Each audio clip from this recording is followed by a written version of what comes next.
शुक्लां ब्रह्मविचारसारपरमामाद्यां जगद्व्यापिनीं वीणापुस्तकधारिणीमभयदां जाड्यान्धकारापहां हस्ते स्फाटिकमालिकां विदधतीं पद्मासने संस्थितां वन्दे तां परमेश्वरीं भगवतीं बुद्धिप्रदां शारदां। శ్రీ మహాగణాధిపతయే నమః. శ్రీ మహాసరస్వత్యై నమః.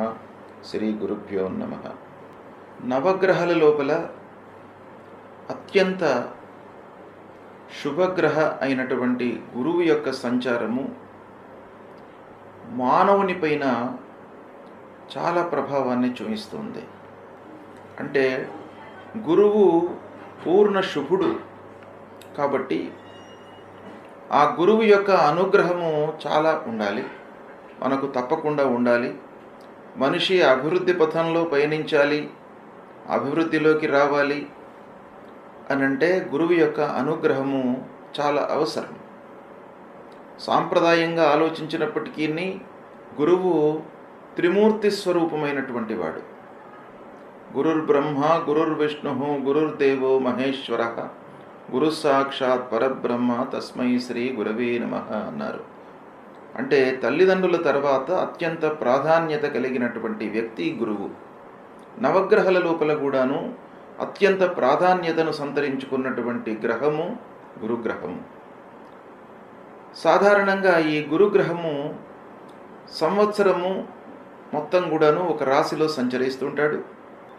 ఆ 12 నెలలు ఒక రాశిలో ఉండడం మూలకంగా వివిధ రాశులకు అంటే 12 రాశుల వారికి ఏ స్థానాలలో సంచరిస్తున్నాడు, ఎలాంటి ఫలితాలు ఉంటాయి అనేటువంటి విషయము మనము సర్వసాధారణంగా గోచార ఫలితాలను దృష్టిలో పెట్టుకొని చెప్పుకుంటూ ఉంటాము. అయితే ఈ సంవత్సరము ఒక ప్రత్యేకమైనటువంటి స్థితి గురువు యొక్క సంచారంలో ఏర్పడింది. అదేంటంటే 14 మే 2025 నుండి 18 అక్టోబర్ 2025 వరకు మిథున రాశిలో సంచరిస్తున్నాడు. అంటే 5 మాసాల 10 రోజులు ఈ రాశిలో సంచరిస్తున్నాడు. 12 మాసాలు ఉండవలసినటువంటి గురుగ్రహము ప్రథమం లోపల 5 మాసాల 10 రోజులు ఉంటున్నాడు. అంటే ఈ సందర్భంలో 12 రాశుల వారికి ఎలాంటి ఫలితాలను ఇస్తున్నాడు ఈ 5 మాసాల లోపల. అయితే మృగశిర నక్షత్రం 3వ పాదంలో ప్రవేశించడంతో మిథున రాశిలోకి ప్రవేశిస్తున్నాడు. అంటే 14 మే 2025 రోజున మృగశిర 3వ పాదంలోకి ప్రవేశిస్తున్నాడు గనక మిథున రాశిలోకి ఎంటర్ అవుతున్నాడు. దాని తర్వాత మళ్ళీ ఆరిద్ర నక్షత్రంలో 13 జూన్ రోజున ఆరిద్ర నక్షత్రంలోకి ప్రవేశిస్తున్నాడు. తదనంతరం 13 ఆగస్టు రోజున పునర్వసు నక్షత్రంలోకి ప్రవేశిస్తున్నాడు. ఈ విధంగా ఈ 5 మాసాల 10 రోజులు ఈ నక్షత్రాలలో ప్రయాణం చేస్తున్నాడు గురుగ్రహము.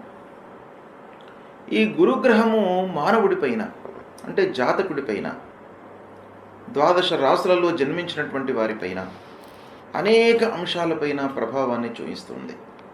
ముఖ్యంగా ఆదాయము, రాబడి, వృత్తిపరమైనటువంటి ఔన్నత్యం ఎలా ఉంటుంది అనేటువంటి విషయం పైన, తర్వాత గురువు సంతానకారకుడు కాబట్టి పిల్లల యొక్క అభివృద్ధి, వాళ్ళ చదువు, ఉద్యోగాలు, సెటిల్మెంటు ఎలా ఉంటాయి అనేటువంటి విషయం పైన కూడాను ఆ గురువు యొక్క ప్రభావం ఉంటుంది. తర్వాత శాస్త్ర విజ్ఞానం పైన కూడాను ఈ గురువు యొక్క ప్రభావం ఉంటుంది.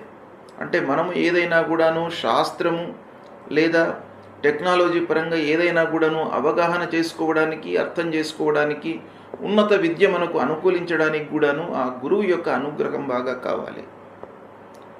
ఇక పాండిత్యము, నలుగురి లోపల కూడాను ఈ విద్యా పాఠవాలు ప్రదర్శించడానికి, మంచి పేరు తెచ్చుకోవడానికి, పండితుడు అనేటువంటి ఒక గౌరవ మర్యాదలు లభించడానికి కూడాను గురువు యొక్క అనుగ్రహం బాగా కావాలి.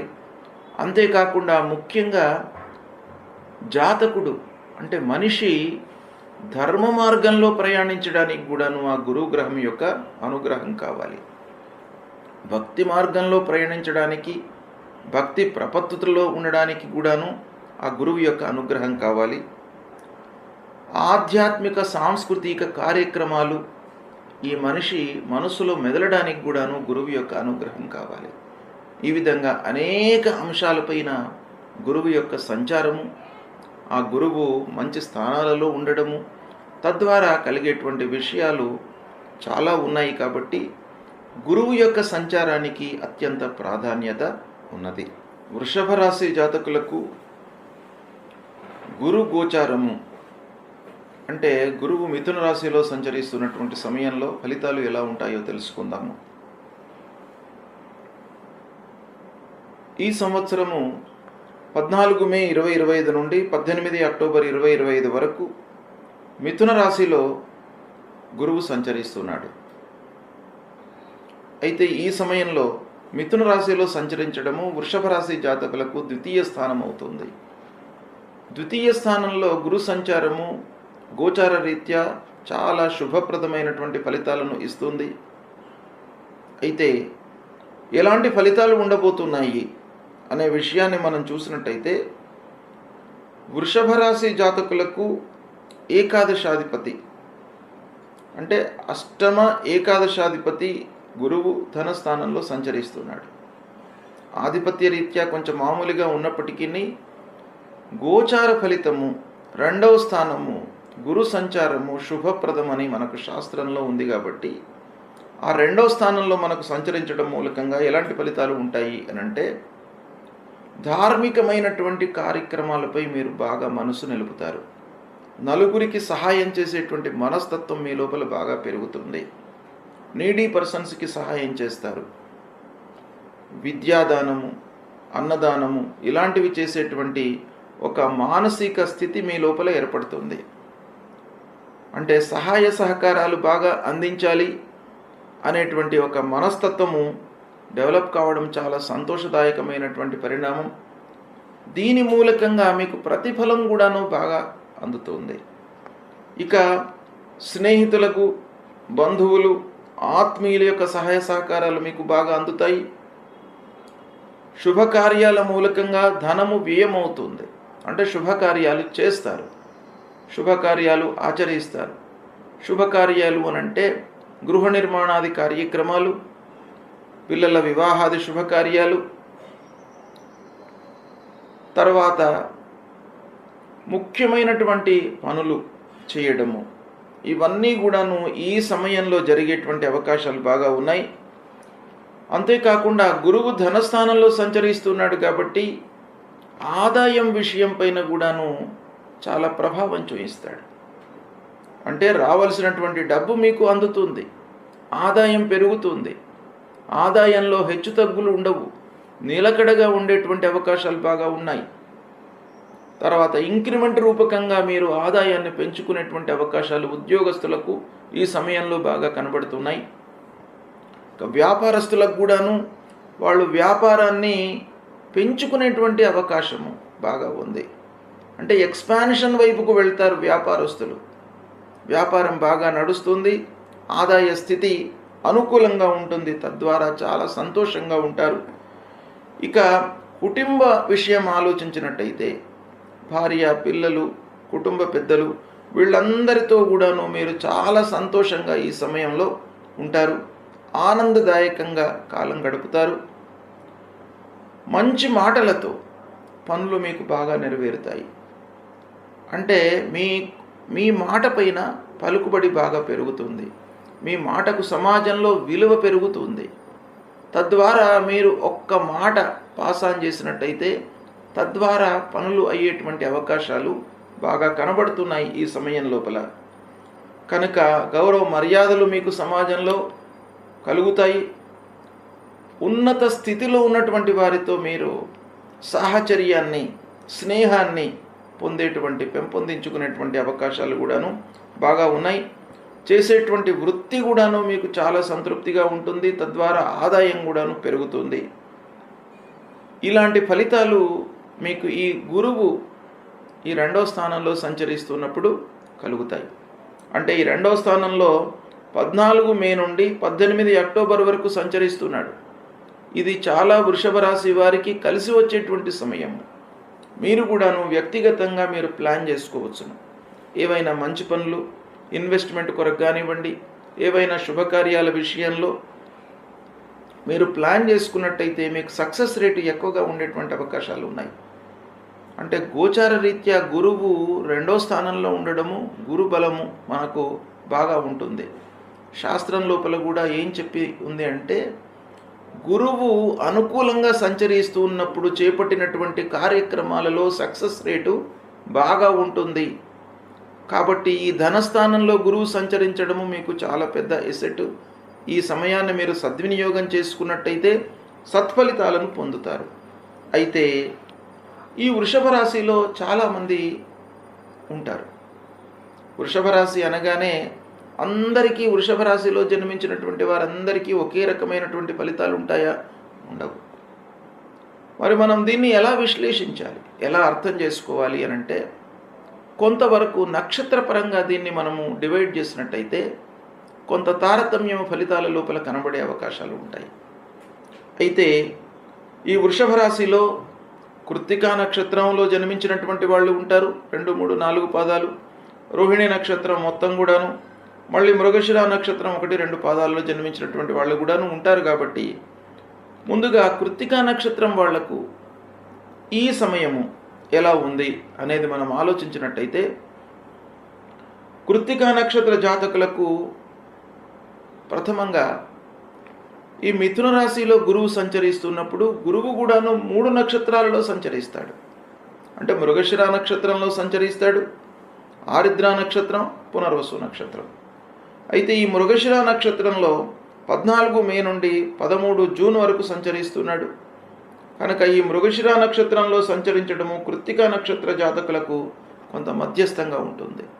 అంటే రాశిపరంగా చాలా అనుకూలంగా ఉంది. అయితే నక్షత్ర రీత్యా కొంత మామూలుగా ఉంది. కాబట్టి మీరు కొంత ఎఫర్ట్స్ పెట్టినట్టయితే మళ్ళీ మీరు మంచి ఫలితాలను పొందేటువంటి అవకాశాలు ఉంటాయి. ఇక 13 జూన్ నుండి 13 ఆగస్టు వరకు ఆరిద్ర నక్షత్రంలో సంచరిస్తున్నాడు. ఈ కృత్తికా నక్షత్ర జాతకులకు ఆరిద్ర నక్షత్రంలో సంచరించడము చాలా అనుకూలమైనటువంటి ఫలితాలను ఇస్తుంది. ఇక్కడ ద్విగుణీకృతమైనటువంటి ఫలితాలు మీకు కలిగేటువంటి అవకాశాలు ఉన్నాయి. రాశిపరంగా మీకు అద్భుతంగా ఉంది, నక్షత్ర పరంగా కూడాను ఈ టైం బాగా ఉంది. ఇది 13 జూన్ నుండి 13 ఆగస్టు వరకు. కనుక 2 విధాలుగా మనకు అనుకూలమైనటువంటి సమయం. కనుక వృషభ రాశి వారికి ప్రత్యేకంగా 13 జూన్ నుండి 13 ఆగస్టు బాగా కలిసి వస్తుంది. అద్భుతమైనటువంటి ఫలితాలను మీరు పొందే అవకాశాలు ఉన్నాయి. ఇక 13 ఆగస్టు నుండి 18 అక్టోబర్ వరకు పునర్వసు నక్షత్రంలో సంచరిస్తున్నాడు. కనుక కృత్తికా నక్షత్ర జాతకులకు ఇది కొంత మామూలుగా ఉంటుంది ఈ పీరియడ్. అయితే అటు రాశిపరంగా బాగుంది కనుక మీకు నక్షత్రపరంగా మామూలుగా ఉన్నప్పటికీ ఓవరాల్గా మంచి ఫలితాలే కలుగుతాయి. కానీ 2 విధాలుగా నక్షత్రపరంగా రాశిపరంగా 2 విధాలుగా మనకు బాగున్నట్టయితే ఇంకా ఫలితాల లోపల 200% మనకు అనుకూలత ఏర్పడేటువంటి అవకాశం ఉంటుంది. ఇక రోహిణి నక్షత్ర జాతకుల విషయం ఆలోచించినట్టయితే, రోహిణి నక్షత్రంలో పుట్టినటువంటి వాళ్ళకి 14 మే నుండి 13 జూన్ వరకు మృగశిర నక్షత్రంలో గురువు సంచరిస్తున్నాడు. గనక ఇది చాలా యోగదాయకమైనటువంటి సమయం. అంటే రోహిణి నక్షత్ర జాతకులకు 14 మే నుండి 13 జూన్ బాగా కలిసి వస్తుంది. 200% అనుకూలత ఉంటుంది ఈ సమయం లోపల. రాశిపరంగా బాగున్నాడు, నక్షత్రపరంగా కూడాను బాగా ఉన్నాడు. ఇక 13 జూన్ నుండి 13 ఆగస్టు వరకు కొంత మామూలుగా ఉంటుంది. 13 ఆగస్టు నుండి మళ్ళీ 18 అక్టోబర్ వరకు పునర్వసు నక్షత్రంలో గురువు సంచరిస్తున్నాడు. గనక ఈ రోహిణి నక్షత్ర జాతకులకు పునర్వసు నక్షత్రంలో సంచరించడము చాలా కలిసి వస్తుంది. అంటే రోహిణి నక్షత్ర జాతకులకు రాశిపరంగా నక్షత్రపరంగా కూడాను ఈ 13 ఆగస్టు నుండి 18 అక్టోబర్ వరకు అద్భుతంగా ఉంటుంది. ఇక మృగశిర నక్షత్ర జాతకుల విషయం ఆలోచించినట్టయితే, ప్రారంభంలో అంటే 14 మే నుండి 13 జూన్ వరకు మామూలుగా ఉంటుంది. అంటే గురువు కూడాను మృగశిర నక్షత్రంలోనే సంచరిస్తున్నాడు. మృగశిర నక్షత్రంలోనే మీరు కూడాను పుట్టినారు కాబట్టి మృగశిర నక్షత్రంలో సంచరిస్తున్న సమయంలో మృగశిర నక్షత్ర జాతకులకు కొంత మామూలుగా ఉంటుంది. మళ్ళీ ఆరుద్రలోకి 13 జూన్ నుండి 13 ఆగస్టు వరకు ఉంటున్నాడు. అది బాగా కలిసి వస్తుంది. మృగశిర నక్షత్రం వాళ్ళకి మిడిల్ లోపల అంటే 13 జూన్ నుండి 13 ఆగస్టు వరకు బాగా కలిసి వస్తుంది. చివరిలో మళ్ళీ పునర్వసు నక్షత్రంలో సంచరిస్తున్న సమయంలో కొంత మామూలుగా ఉంటుంది. ఈ విధంగా మనము విశ్లేషించి చూసినట్టయితే కృత్తికా నక్షత్రం వాళ్ళకి మధ్యకాలం అనుకూలంగా ఉంటుంది. అంటే 13 జూన్ నుండి 13 ఆగస్టు అనుకూలంగా ఉంటుంది. రోహిణి నక్షత్ర జాతకులకి ప్రారంభంలో చివరిలో 2 భాగాలు కూడాను అనుకూలంగా ఉంటాయి. మృగశిర నక్షత్రం వాళ్ళకి మిడిల్ ఆఫ్ ది ఈ పీరియడ్ లోపల అనుకూలంగా ఉంటుంది. ఈ విధంగా నక్షత్రపరంగా మనకు కొంత అనుకూలత ఇంకా ఉన్నట్టయితే రాశిపరంగా నక్షత్రపరంగా బాగా ఉన్నటువంటి సమయాన్ని మీరు గుర్తించి ఆ సమయంలో ముఖ్యమైనటువంటి పనులు మీరు చేపట్టినట్టయితే మీకు ప్రతిఫలం అనేటువంటిది 200% లభించేటువంటి అవకాశాలు ఎక్కువగా ఉంటాయి. కనుక ఓవరాల్గా మనం చూసినట్టయితే వృషభ రాశి జాతకులకు ఈ పీరియడ్ చాలా అనుకూలంగా ఉంది. దీన్ని మీరు సద్వినియోగపరుచుకున్నట్టయితే ఆదాయాన్ని మీరు పెంచుకోవడానికి కూడాను అవకాశాలు ఉన్నాయి. కొంత మనసు పెట్టినట్టయితే ఆదాయం కూడాను పెరుగుతుంది. కొత్త పనుల లోపల కూడాను మీరు ఇన్వెస్ట్మెంట్ చేయవచ్చును. వ్యాపారస్తులకు బాగా అనుకూలమైనటువంటి సమయము. హయ్యర్ ఎడ్యుకేషన్ కూడాను ఇది చాలా అనుకూలమైనటువంటి సమయం కాబట్టి ఈ సమయాన్ని వృషభ రాశి జాతకులు ప్లాన్ చేసుకున్నట్టయితే మీకు చాలా మంచి ఫలితాలు గురు భగవానుడు ఇవ్వబోతున్నాడు. గురువు ప్రతికూల స్థానాల్లో సంచరిస్తున్నటువంటి సమయంలో మనము పరిహారాలు చేసుకోవడము చాలా ఉత్తమమైనటువంటి కర్తవ్యం. అంటే మానవ ప్రయత్నంగా కొన్ని రెక్టిఫికేషన్స్ చేసుకొని భగవంతుడి అనుగ్రహం కొరకై మనము పరిహారాలను చేసుకోవాలి. పరిహారాలను చేసుకునేటువంటి క్రమంలో మనకు శాస్త్రము 3 రకాలుగా చెప్పింది. ఒకటి, ఆ గురువుకు సంబంధించినటువంటి మూలమంత్రాన్ని ప్రతినిత్యం కూడాను జపించుకోవడము. దేవానాంచ ఋషీణాంచ గురుంకాంచన సన్నిభం వందనీయం త్రిలోకానాం తం నమామి బృహస్పతిం అనేటువంటి ఈ మూలమంత్రాన్ని ప్రతినిత్యం కూడాను 16 సార్లు జపించినట్టయితే ఆ గురు భగవానుడి యొక్క అనుగ్రహం మీకు లభిస్తుంది. రెండవది, మాతాపితృలను సేవించడము. ఇది చాలా ముఖ్యమైనటువంటిది. రెండవది, ప్రతినిత్యం కూడాను తల్లిదండ్రులను సేవించడం మూలకంగా, తల్లిదండ్రులు ప్రథమ గురువులు మనకు కాబట్టి వారి యొక్క అనుగ్రహం లభిస్తుంది.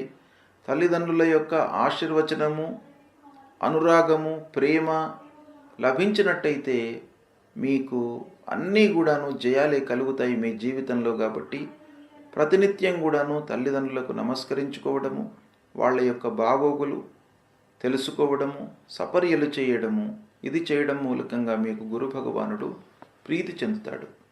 ఇక మూడవది, గురువుకు సంబంధించినటువంటి దానాలు ఇవ్వడం. గురువుకు సంబంధించినటువంటి దానాలు ముఖ్యంగా పసుపు పచ్చ వస్త్రము, శనిగలు, ఇవి దానం ఇవ్వాలి. వస్త్రదానము, శనిగలు దానంగా ఇవ్వడం మూలకంగా కూడాను ఆ గురు భగవానుడు ప్రీతి చెందుతాడు. దానము ఎప్పుడైనా కూడాను మనము ఎవరికైతే అవసరమో వాళ్ళకే దానం ఇవ్వాలి.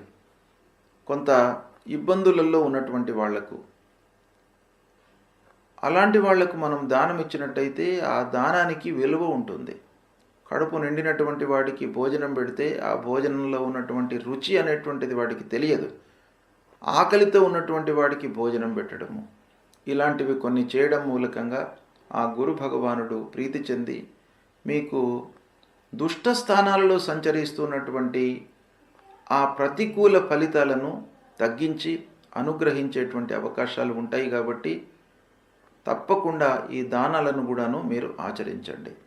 నాలుగవది, భగవంతుడి అనుగ్రహం కొరకై దేవాలయానికి వెళ్ళడము, దైవ ప్రార్థన చేయడము, నామ సంకీర్తన చేయడము, ఇవి కూడాను మనకు ఈ పరిహారంలో చాలా ముఖ్యమైనటువంటివి. దత్తాత్రేయ స్వామిని కొలవండి, దక్షిణామూర్తి స్తోత్ర పారాయణం చేయండి. తర్వాత నరసింహస్వామిని కొలవండి, విష్ణు భగవానుని కొలవండి. దైవ కీర్తన, నామ సంకీర్తన అనేటువంటిది చాలా ముఖ్యమైనటువంటిది కాబట్టి ఈ రకంగా మీరు చేసినట్టయితే ఆ గురు భగవానుడు మిమ్మల్ని అనుగ్రహిస్తాడు. కనుక తప్పకుండా గురువు ప్రతికూలంగా సంచరిస్తున్నప్పుడు తప్పకుండా మనము పరిహారాలు చేసుకోవాలి. ఇవి చేసుకోండి, మీరు శుభ ఫలితాలను పొందుతారు.